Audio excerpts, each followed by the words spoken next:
3 weeks ago, when I found that invitation in my mailbox, I knew something was off. It was on heavy, elegant cardstock with gold-embossed lettering, announcing my daughter Kayla's Sweet 16 party at the downtown Hilton, black tie attire requested, the works.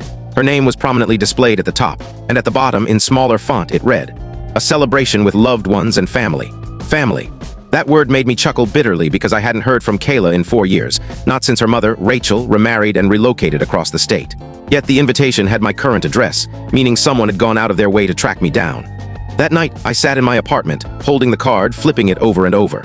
A part of me wanted to believe Kayla had personally asked for me to be invited, that she hadn't forgotten me. But I've known Rachel for 15 years, married to her for 8, and I'm familiar with her tactics. I called my friend Marcus that evening and told him about it. He thought I was out of my mind for even thinking about attending, calling it an obvious trap. But here's what no one else got. I'd been waiting for something like this.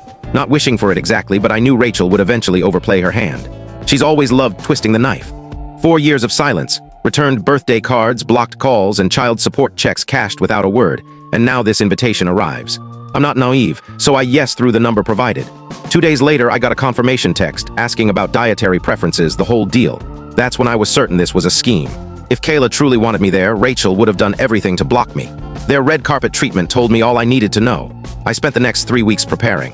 I had my suit dry cleaned, the nice one I bought after my promotion to assistant manager 2 years ago, got a fresh haircut, and detailed my 2019 Honda Civic. It's not flashy, but I keep it spotless. The morning of the party, I looked in the mirror and saw a man who'd changed since Rachel last saw me, back when I was juggling 2 jobs to pay bills and barely had enough for gas in my old pickup. The divorce crushed me financially. Rachel's parents funded her lawyer, while I couldn't afford one and represented myself. She got primary custody. I was granted every other weekend visitation that dwindled to once a month, then nothing, as Kayla was always busy with cheerleading, dance, or friends' parties. The child support was calculated on income I no longer earned after losing my job during the custody fight, leaving me constantly behind and threatened with legal action. But I rebuilt. Got certified in automotive repair, moved from tire changes to diagnostics, then into management.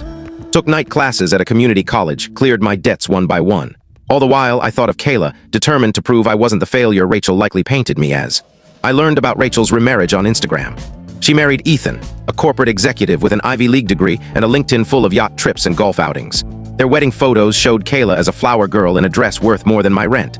6 months later, they moved to a fancy neighborhood where homes have names, not just addresses. The drive to the Hilton took 4 hours. I left early to walk around downtown, clear my mind, and remind myself why I was doing this. Every mile, I thought about the envelope in my jacket pocket, one I'd prepared 2 years ago and updated regularly. I can't tell you the full story in short. To watch the full story, click the related link below.